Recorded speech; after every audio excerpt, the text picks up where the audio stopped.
असे काय मंडळी, तर आज फिरा गेले तर भेटलो आपला खडखड रस्तो आणि आपल्यासोबत होता आज दिव्या. पुढे गेल्यानंतर दिव्या म्हणायला लागला, दादा तू पाठीमागे बस, आज गाडी मी चालवते. खरं सांगते, देवा हात जोडले आणि पाठीमागे बसले.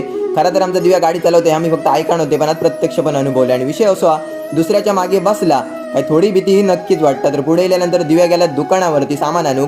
मी घेतले गाडी आणि आज टोपी गॉगल मास्क कशासाठी लावले, कारण ऊन जरा भरपूरच लागा होता. घराकडे येऊन पोहोचले आणि खळ्यात बघते तर आमची रिक्षा गेली फिरा.